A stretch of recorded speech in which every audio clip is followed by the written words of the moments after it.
50-50 relationships then? Honestly, to each his own. Okay. I ain't mad at nobody because what works for somebody works. There is a woman out here who never wants to pay a bill a day in her life. And guess what? There is a man out here who wants a woman to not work. I want my woman to never work. There is somebody out here for everybody. So I need everybody to stop being upset for people's preferences. Right. Your preference is your preference and strive for it. You know what I mean? If you're a 50-50 guy, don't check for the shorty that is looking to be taken care of.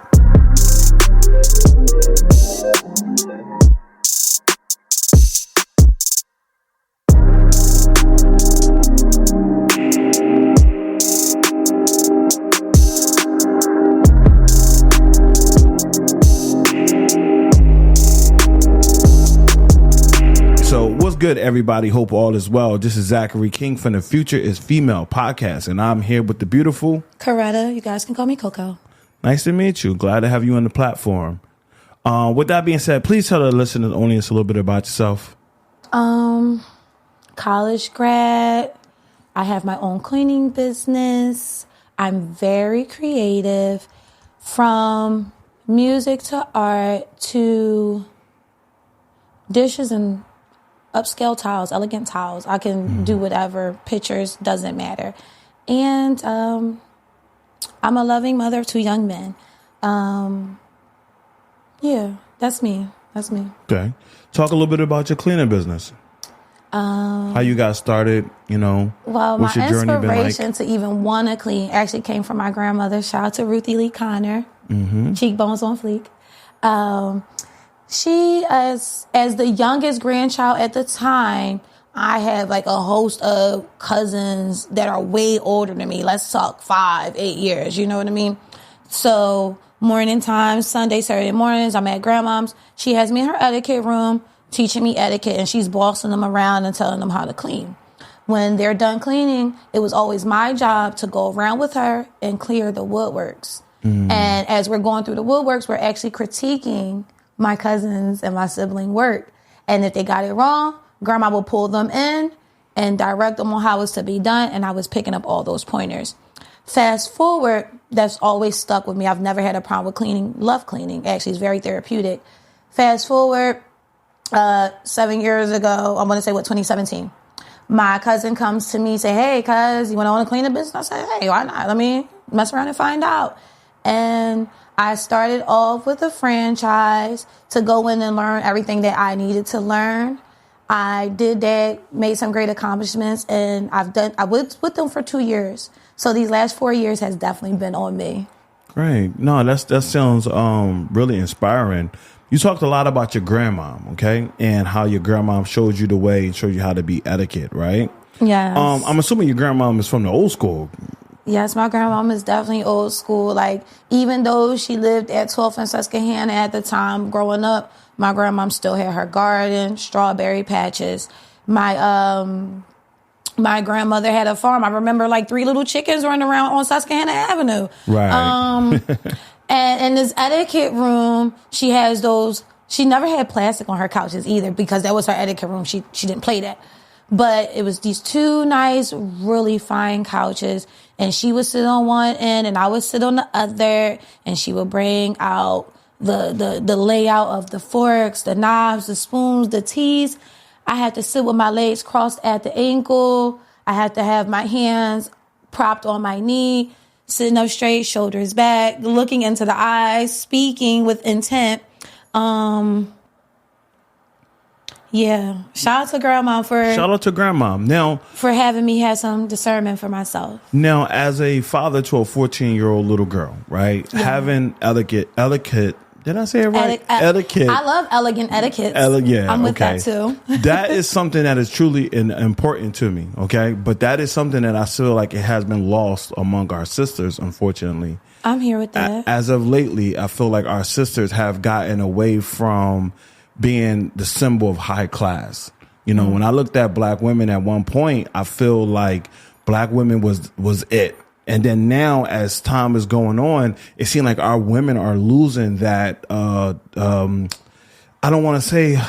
I just feel like they're losing that image. What's your thoughts on that?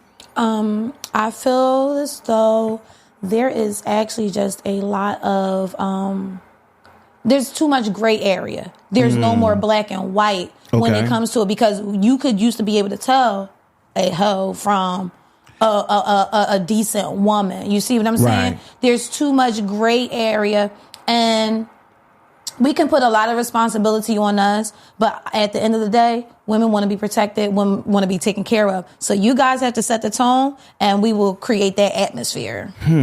Okay, so while that is absolutely true, that a woman wants to be protected, a woman wants to be provided for, if she does not want to listen, is it on me as a man to force her into submission? It's on you as a man to see that and understand it. And if your guidance does not help her, that's not the woman for you. She's actually not a woman. She's a young lady trying to mature. I don't care if she's 23 or 42. If that's her mindset, she's a young woman trying to mature.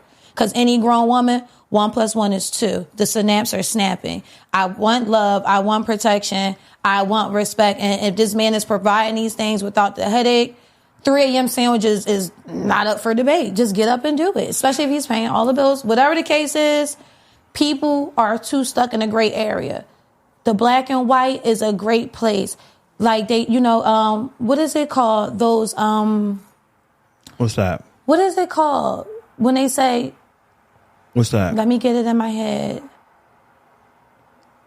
Not stereotypes, but stereotypes exist for a reason. No, not stereotypes. Double standards. Double standards is chef's kiss. Chef's kiss. Because as much as women say, oh well, how come men da-da-da-da-da? If you see a man that's doing da-da-da-da, leave him alone. So give me an He's just example a man. of He's not a grown what is man. that? Like, give me an example. Give me an example of a double standard in our community. It's okay for men to go and sleep around, even if he is in a relationship or not. But it's not okay for women. And no, it's never going to be okay for women. But as a woman, if that's not your preference, you don't have to settle for that. So stop crying and complaining about the things that you're settling for. Because it's not a lot of it's plenty of men out here that doesn't care to have multiple women.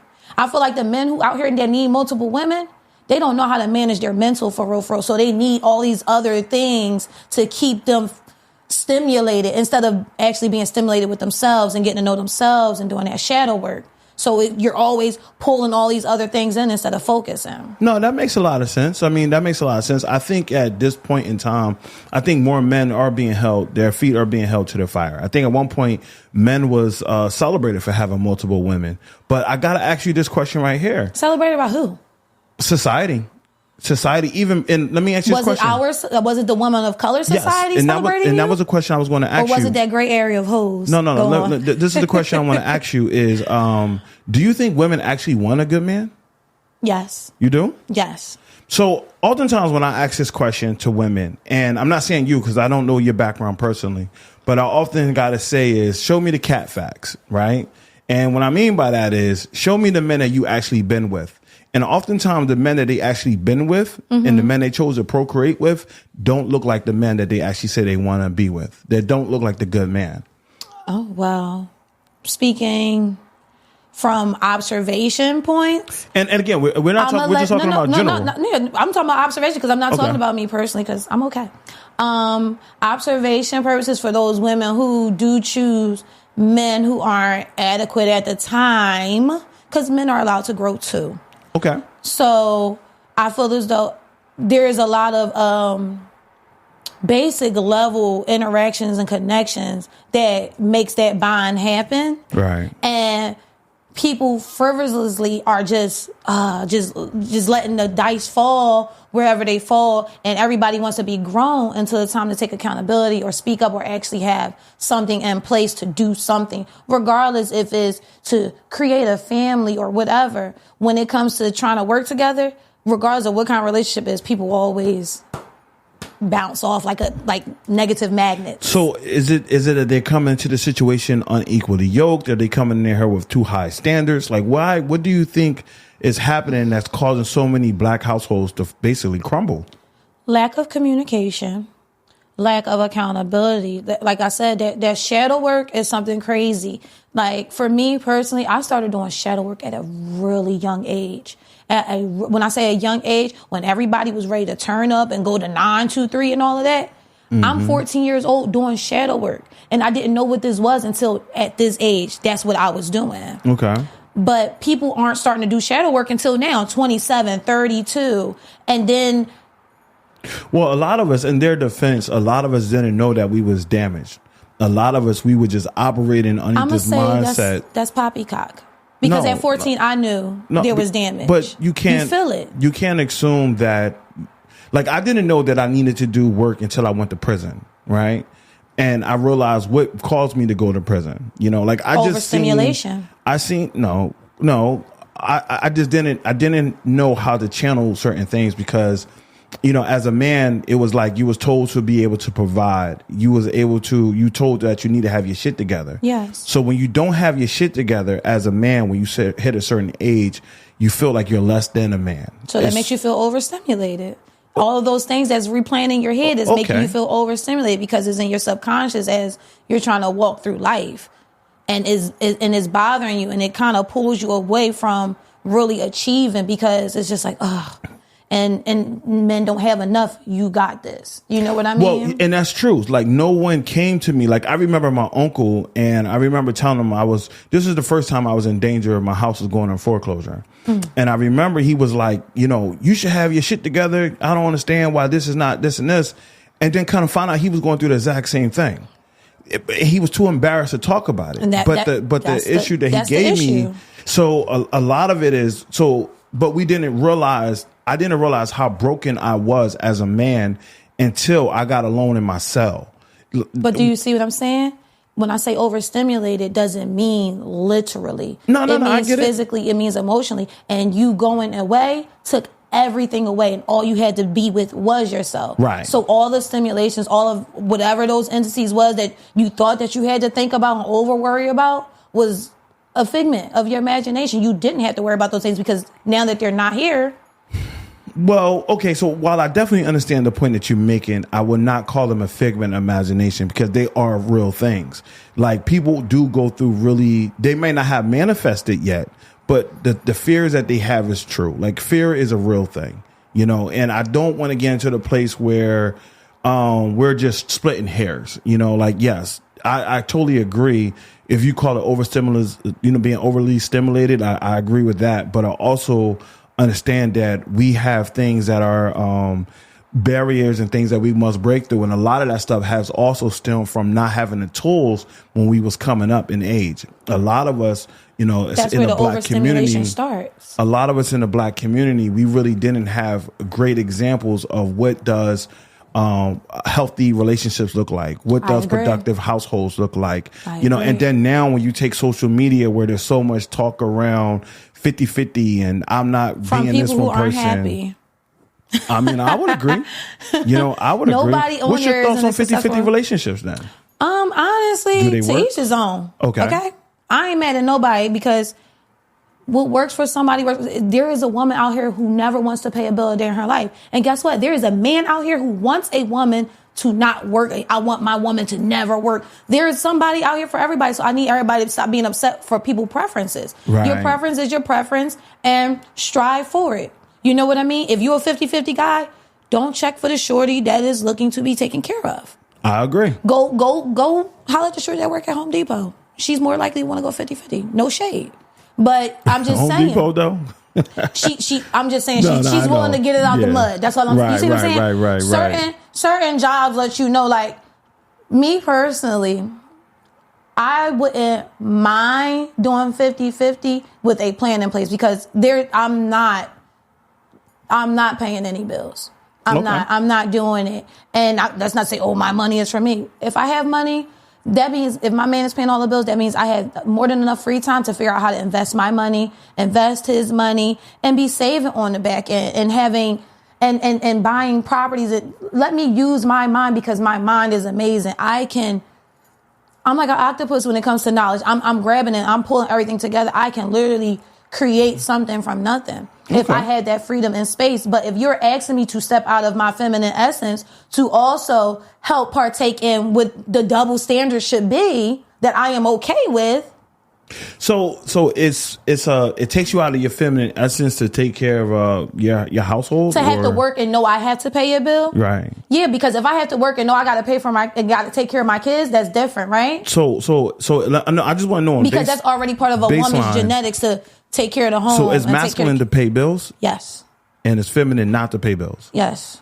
So I'm never taking out the trash. I'm here for double standards. I'm never taking out the trash. So I have never taken out the trash a day in my life. I swear to God. No. So okay. So even when I had my own apartment, I would put the trash out, and miraculously in the morning, my next door neighbor, who was a man, he will always just take it out. I never asked. Right. No, I mean, like you said, to each his own. I mean, to each his own. I feel like what's for you will be for you. I ain't upset at nobody. I feel like oftentimes it becomes, when do you become a functional adult? It's kind of like, it seems a lot of the rhetoric becomes, I could do this, I could do that. And it's like, but no, I need somebody to take care of just the little things. And it's like, no, you are an adult. You are responsible for your trash. You are responsible for your way of life. I'm not going to take care of any bills that I didn't create. Mm-hmm. So if me and you got together at like, say 18, 19, mm-hmm. and we worked up and that was the agreement that we made. Like we said, hey, babe, we're going to put this thing in place. Mm-hmm. Fine. And then that we actually reached them goals. Yeah. I'm with it. But if I meet you at 44, the bills you came in with, you are responsible for. Now, as a byproduct of being with me, I might say, hey, babe, I got this. Don't worry about it. I'll take care of this. But that's just a byproduct of being with me. I'm not going to allow just because I'm a man that I need to take on someone else's responsibilities that I didn't cause or create. No, and I totally agree with that. And as a woman, I'm allowed to take my time with you. We've been dating for 6 months now and we haven't done anything because you don't want those responsibilities. So why would I give you something that you don't want to really be responsible for? I will be totally okay with that. Like I am, totally okay with that. But because it doesn't stop with just paying bills. And no, you're not just meeting somebody and paying bills. But honestly, as a woman in my stature and knowing my capabilities and what I could do, don't request to be in my time knowing I'm active and I'm always building and creating. Because I am giving you that time. And during this time, if you're not helping me level up, I feel like I'm wasting my time. You see what I'm saying? So I do see what you're saying. And I think that we just become so much of a transactional society that has now become the new norm. I'm looking for reciprocity, not transactional. No, and it's funny you said it because I am big on reciprocity. Like if that energy got to go both ways. But I think the reason why a lot of relationships do not go the distance now is because we technically don't need each other no more. No, that's a lie. Because if we didn't need each other, these conversations would not be this big. No. Okay, so let me tell you why, right? There was a point in time where a man couldn't get into certain spaces, or if a man was to get into a house, right, and he had kids in his house, he would absolutely lose his mind. He would be confused. He wouldn't know what to do. But now you got more men that know how to manage the house, that know how to manage the bills, that know how to change diapers. And statistics has shown that when single men, mm-hmm. fathers, are the primary provider, that child performs a whole lot better than when it's the mother just alone. The statistics. That's not me. That's not Zachary King saying that. That's statistics. That's okay. So and statistics can have them. And then also too with women, there was a time period where women wasn't allowed in certain spaces where a woman couldn't work. Nowadays, women make just as much as men, if not more. So where do we actually lock arms and come in that with each other? When do that happen? Really just sitting down and really figuring out your preferences for real, and learning how to convey them. I feel like with women are emotional creatures. They are just now starting to figure out they need to have emotional intelligence. And men need to also learn how to speak and being able to convey through the emotions of what they're trying to say to them, because women automatically, you know what I mean? As soon as you're saying something that they necessarily don't feel is right in their body. So, and then it takes them a while to spiral out of control and calm down, then say, women need to show up more when it comes to emotional intelligence. Men need to have a little more patience when it comes to expressing themselves. Men are a little more cutthroat because they already got their idea of what the woman is going to do in their head, which is probably true. But it doesn't help that you're pouring salt in the wound at the same time. Now, what do you expect her to do? Well, I mean, in a man's defense, you can't expect for someone to open up to you and express their truth if he already feels like you're going to dismiss him. I know a lot of times where even as men, anytime that we express our grievances, especially as black men, anytime we express our grievances, there's always this sentiment of just shut up and deal with it because you're a man. And there's no one ever want to look at our perspective until we become a hashtag. And then it'd be like, oh, let's listen to the black men. But normally, like, just like now, you talk about like black women listening to black men. Yeah. One of the people that come to mind was Kevin Samuels, right? I love him. A lot of people dislike them. A lot of people dislike them. Even though some of the things he was saying was all unhinged as crap, I loved him because he sparked something in the atmosphere that needed to be sparked. It was conversations, is energies that need to be changed. If I don't care about his delivery, he is helping that gray area. He is helping to disintegrate that. It's about to become black and white again. Basic and simple, and I love it. So we had about 3 sisters I got on this platform that would totally disagree with you. That's fine. No, and that's fine. That's fine. I'm just saying that like they just totally disagree. And we should all have a Kevin Samuel seminar. Sit them with me. I would love for us to sit down and have that. But I'm gonna tell you what the premise of what we were talking about. Shout out to Kevin Samuels, R.I.P. Shout out to the Godfather. I make an analogy that if I was in a fire, okay, and I needed to get out, I wouldn't give a shit how the firefighter talked to me. I want to get out that building. Right. I feel like Black America is on fire, and we needed someone to just be a straight shooter. But the women on the platform also said they're like, you can't talk to me that way. I shut down. And again, I think it's a little bit of both. One of my biggest problems with Kevin Samuels that he did, I think he allowed the conversation to turn personal, and I think that's where the crappy conversation started coming from. Because that was nothing but live shadow work. Okay, that was shadow work live, and not for nothing, you can't really sit over here and keep having roundabout conversations and never interject yourself for growth. Right. So it has to come. I agree. What I mean by personal, I think that when he brought up hard issues, because I think with Black America, the problem that we have is keeping it real means keeping it the same. And we got to change. We don't change in our community. The same shit that was going on in the 2000s was going on in the 90s, going on in the 80s. It might look different now, but it's the same thing. We have to change, especially now. I feel like now with the new administration coming in, I think right now it's like we as Black folks really got to huddle up. Like we have to really come together, put together some of these differences and have some really tough conversations. I think it starts with our relationships, because it started with our relationships. You know, when we got out of, I'm talking about post-slavery, we had the highest marital rates. There was on times where the Black man and the Black couple was outpacing the white community. And then now we at this place where we've been 14% of the population for the last, 30, 40 years. We have the lowest marital rates, the highest, the Black men is 6% of the population of the U.S., but yet we make up 50%. Allegedly. Yet we make up 50% of the violent crimes that's here in the country. We have allegedly. We make up the ones that are highlighted. So you think it's a propaganda? You think you think so? I can go down North Philly, right? And yes, someone might be shooting, but I know I'm not the target, right? Okay. I can go downtown that night and go to an ATM and get stabbed and raped for GP. At least down north, somebody got an objective and somebody in mind. I know that I'm not the target, but downtown, even though this white community seems all cool, I actually am unsafe. I don't know.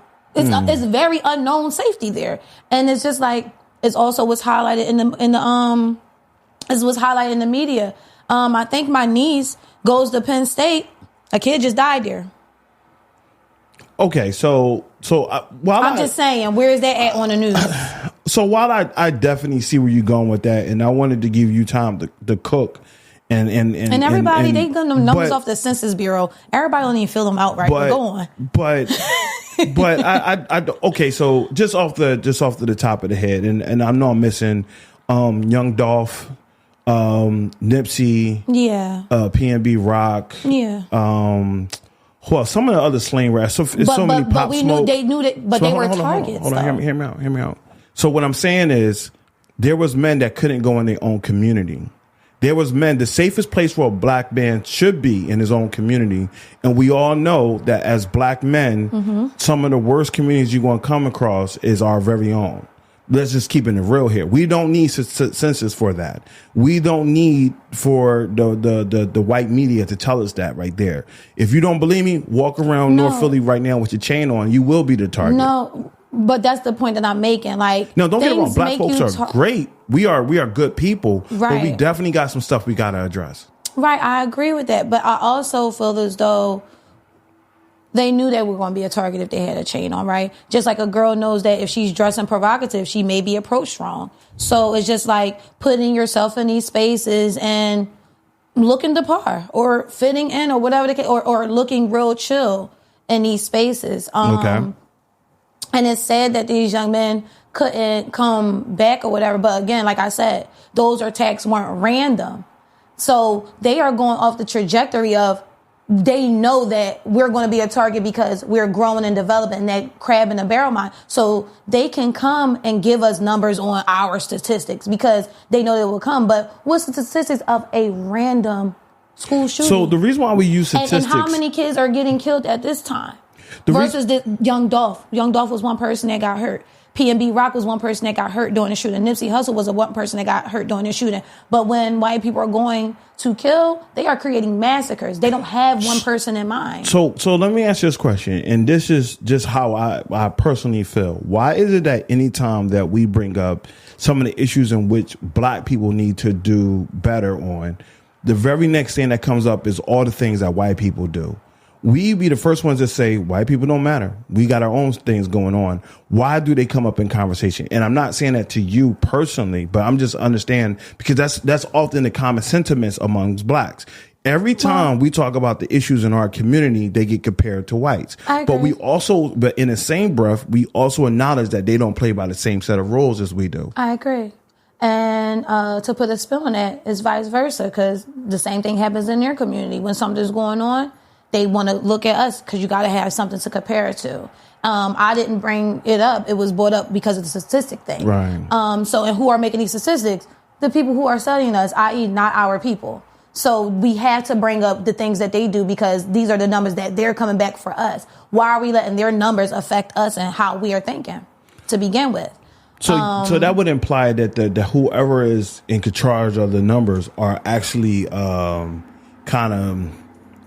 they're falsifying the numbers, so to speak. It doesn't even matter if they're falsifying it. It's the fact that you're not our people. Because statistics are statistics. Facts are facts. But where are you going to get these facts and statistics? I mean, are you 10 toes down in the mud? Well, that's what the statistics are for. Or are you on your Rain camera getting reports? But that's what the statistics are for, though. The statistics are for to provide you with unbiased truth.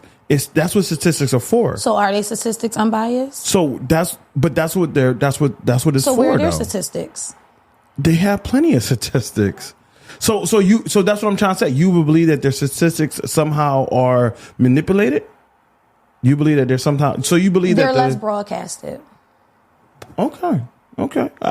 They're not a highlight. They're not, when do they ever? So you feel like the statistics that are being presented, like when they say something like, single parent households produce children that are more likely to drop out of school, to more likely go to prison, to more likely self-delete, to more likely become abusive, to more likely be abused. You don't think that statistic is a reflection of what goes on in the community? That statistic is real for anybody's community because you can still have all of these things. But per se, the black community, though. In the black community, all those things hurt us. In the black community, all those things hurt us. If you put those same elements in the white community, it hurts them as well. It's not even about the communities, it's the elements that's being placed there. We're having the guns and the trucks that they're leaving here for weeks and months at a time. You can never park a truck with merch, whatever kind of merch it is. And you can't go up 309 and leave your truck right there and think that it's okay because them people are going to call. They want you to remove it. Like even their trash is picked up differently. It is. And you know what? They don't even have trash when they got a truck that comes by, lift up the dumpster, dump it, put it back down, right, and roll. Right. But Waste Management is a private company, right? Seriously, Waste Management is a private company. And not saying it, because what you're saying is absolutely true. Like, I remember when I was younger, right? Mm-hmm. And we had a basketball court right in the corner of my block. And we used to, right by the train tracks, we used to see white folks coming by and dropping off trash. Yeah. We swore our neighborhood was crazy. We was like, yo, our neighborhood, anything could go down. But we didn't realize that they were destroying our neighborhood. So we realized that we became part of the problem because we would celebrate that. Mm-hmm. We would think that was the coolest shit in the world. And I know people are now like, yo, man, that sounds crazy. But back then when we was younger, it was just our norm. It was just the norm to see people dropping trash. It was the norm, even in our community now. Even in our community now, the way it goes down in our community now. And I think that's why I think this platform is especially important for our community, because we need to have a platform in which we can have hard conversations and no one is being degraded. Yeah. There's no one that's talking about your personal life. There's no one talking about me. We're just talking about the issues, and we don't gotta agree. We could not agree at all, but we having a conversation and we getting it started. So I definitely want to just say I appreciate you for that one right there, because I know the questions are tough and I know is real, but emotionally not at all, because I want our people to grow. I want our people to be better, and sometimes they gotta hear it from somebody other than a man sometimes, and they can call me a pick-me shorty or whatever they want to say. Right. But 15 years from now, they're going to wish they picked up that podcast and listened to my words that I was really saying to help them in life. So. Okay. So with that being said, we're going to close out. Please let the folks know where they can find you at, your IG, your business. Show the mug. You got yup, there we go right there. Life's beautiful when it's clean. You can find me on IG at Queens, QUEENZ, clean. That's on IG. Or you could find me on my website at queenscleaning.com. And you'll find my personal page there too. It's called Aboriginal Queen. Thank you. Well, I appreciate your time, your effort, and energy. I appreciate your perspective. With that being said, this is Zachary King from the Future is Female podcast.